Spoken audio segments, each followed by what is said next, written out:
न- नमस्कार मित्रों, मैं डॉक्टर आईपी सिंह। दिल्ली के बच्चों का एग्ज़ाम चल रहा है सेमेस्टर का। उन्होंने कई किताबों पर या पाठों पर मुझसे टिप्पणी मांगी थी, तो 3-4 टिप्पणी मैं कश्मीर की साधिका ललद्दीत पर दे चुका हूँ। उसी क्रम में एक और टिप्पणी या ये कह दीजिए वीडियो बना करके प्रस्तुत कर रहा हूँ, जो नाटक कथा एक कंस की प्रासंगिकता पर आधारित है। प्रासंगिकता मित्र एक ऐसा शब्द है जो ये बताता है कि कोई रचना जब लिखी गई तब तो उपादेय थी, क्या बदले हुए परिवेश में या बाद में भी वो उपादेय है? यदि है तो उसी को साहित्यिक भाषा में प्रासंगिक कहते हैं। तो कथा एक कंस की नाटक की प्रासंगिकता वस्तुतः किसी भी रचना का सृजन सांप्रतिक परिवेश के मद्देनजर किया जाता है, परंतु वही रचना विशिष्ट मानी जाती है जिसमें प्रस्तुत संदर्भ देश काल की सीमा से मुक्त हो कालांतर में भी प्रभावी बने रहते हैं। इसी विशिष्टता को उस रचना की प्रासंगिकता कहते हैं। इसका सीधा सा आशय यह है कि रचना जब लिखी गई तब तो उपादेय थी, पर क्या आज भी उपादेय? यदि हाँ, तो उसे प्रासंगिक माना जाएगा। प्रसंगवश एक और तथ्य भी उल्लेखनीय है कि बहुत से चरित्र और घटनाएं रूढ़ हो जाती हैं, अर्थात उनके बारे में एक बार जो चर्चा कर दी गई वही परंपरा या अंतिम सत्य बन गई, जो कि संगत नहीं। अब यह मान्यता स्थापित हो गई है कि परंपरागत हर बुरा चरित्र केवल बुरा ही हो, यह जरूरी नहीं, और परंपरागत हर अच्छा चरित्र अच्छा ही हो, यह भी जरूरी नहीं। इसलिए ऐसे ऐतिहासिक या पौराणिक चरित्रों के व्यक्तित्व और कृतित्व का पुनर्मूल्यांकन होना चाहिए। साहित्यिक शब्दावली में कहे तो कह सकते हैं कि मिथ की चरित्रों का पुनरावलोकन होना चाहिए। इससे हमारी सोच और समझ को एक नई दिशा मिलती है। यह कृति इसी पृष्ठभूमि में अवलोकनीय है और इसकी प्रासंगिकता का प्रश्न भी। एक संस्कारवान परिवार में पैदा होकर कंस इतना क्रूर कैसे बन गया, यह बहुत सामान्य तथ्य नहीं। इसका गहन विवेचन होना चाहिए और दया प्रकाश सिन्हा की प्रस्तुत नाट्य रचना इसी दिशा में किया गया एक सार्थक प्रयास मानी जा सकती है। उल्लेखनीय है कि इसकी भूमिका में स्वयं नाटककार दया प्रकाश सिन्हा ने लिखा है, मैंने कंस के द्वारा उन व्यक्तितंत्री स्वेच्छाचारी शासकों के निर्माण और विनाश का अन्वेषण किया है जिनका समय समय पर इतिहास के विभिन्न मोड़ों पर आविर्भाव हुआ है, चाहे वह कंस हो या औरंगजेब या हिटलर या मुसोलिनी। ऐसे व्यक्ति आत्मसत्ता के विस्तार की उद्दाम आकांक्षा से पीड़ित उस मार्ग पर बढ़ते ही जाते हैं जहां से लौटना संभव नहीं होता और जिनकी परिणति आत्मनाश के अतिरिक्त और कुछ नहीं है। इस नाटक के द्वारा मैंने एक स्वेच्छाचारी शासक के उत्थान पतन के अतिरिक्त उसकी महत्वाकांक्षा में निहित त्रासदी को पकड़ने की चेष्टा की है। यही नाटक की मूल संवेदना है। इसी क्रम में जयदेव तनेजा की यह टिप्पणी भी उल्लेखनीय है, जिसके अनुसार कंस यहाँ किसी व्यक्ति विशेष का बोधक न होकर किसी भी निरंकुश अत्याचारी और शासक का प्रतीक है, तो कृष्ण इसके उद्धारकर्ता के प्रतीक। उक्त विवेचन का आशय यह हुआ कि कंस का चरित्र आज के परिवेश में पुनर्मूल्यांकन की अपेक्षा रखता है।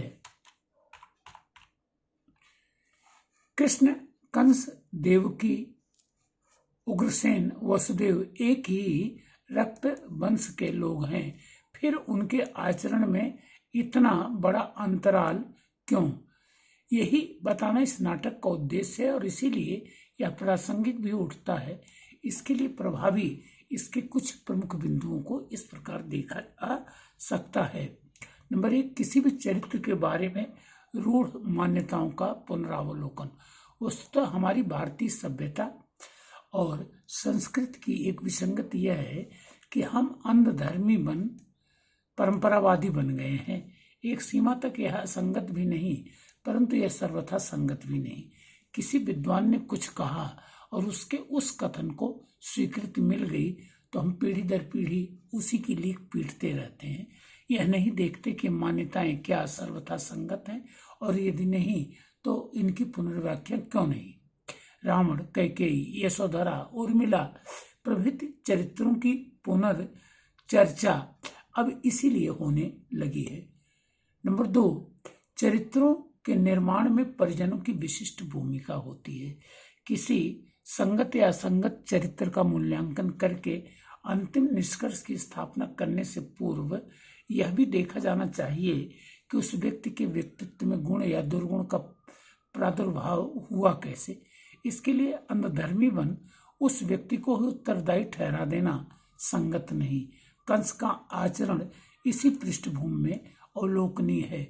वह तो बहुत ही शांत, करुण और संवेदनशील प्रकृति का बालक था, लेकिन पिता उग्रसेन उसे सफल शासक बनाने के लिए उसके साथ जो व्यवहार करते हैं उससे कंस प्रताड़ित होता हुआ सारी संवेदनशीलता को तिरस्कृत कर अंततः क्रूर और आतताई बन जाता है।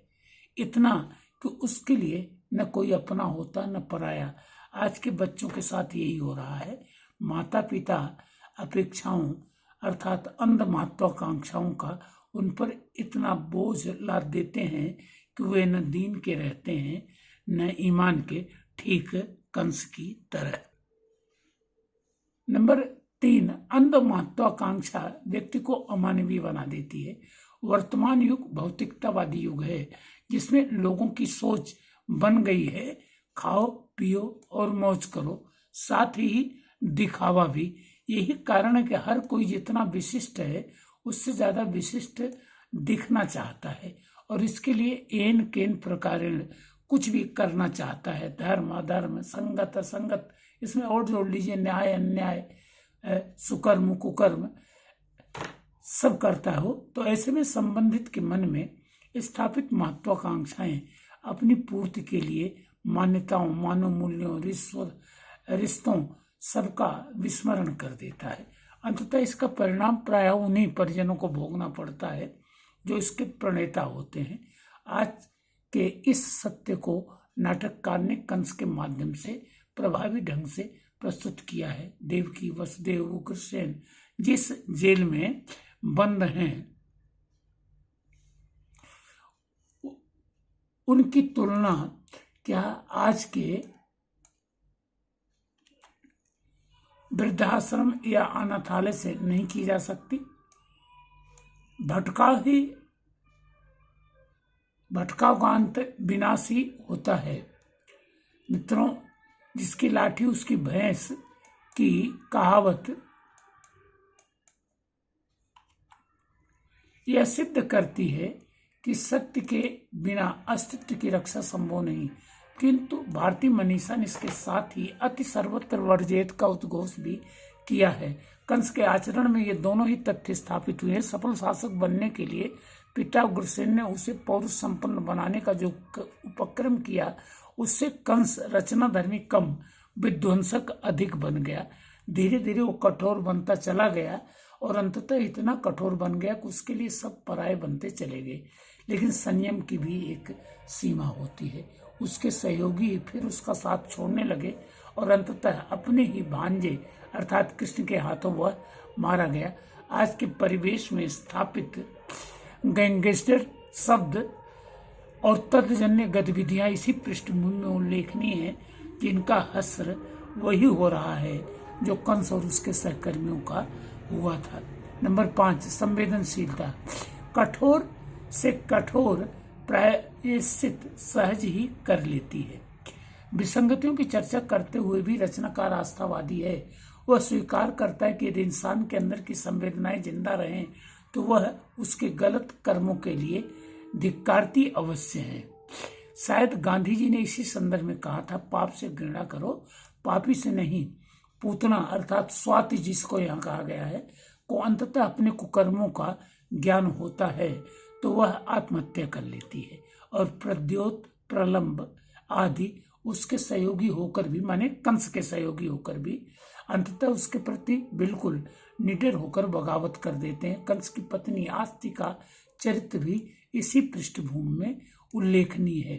नंबर 6, अंततः सत्य और धर्म की विजय होती है। रचना उस कंस के चरित्र पर आधारित है जो संवेदनशील, क्रूर, आतताई अर्थात नर पशु के रूप में चर्चित था और है, लेकिन धीरे धीरे अपने ही उसका साथ छोड़ते गए।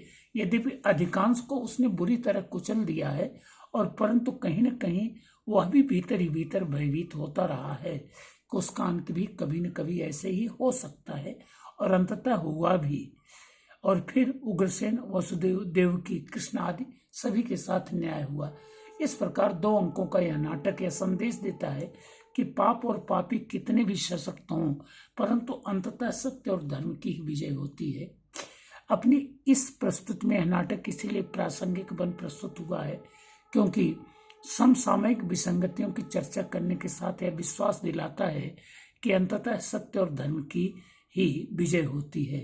कृति नाट्य शिल्प की दृष्टि से भी सर्वथा सशक्त है, अतः इसे एक सफल नाट्य रचना माना जा सकता है जो पौराणिक पात्रों पर आधारित अर्थात मिथकीय होकर भी विसंगतियों और उनके समाधान को प्रस्तुत करने के कारण वर्तमान परिवेश में भी सार्थक लोकप्रियता अर्जित करने में सफल रही है, और यही विशिष्टता इसके प्रासंगिक होने का सबसे बड़ा प्रमाण है।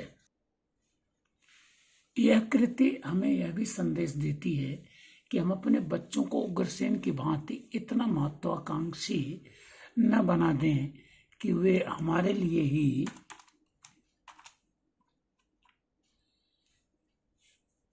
और अपने लिए ही विकट संकट बन जाएं। थैंक यू, धन्यवाद।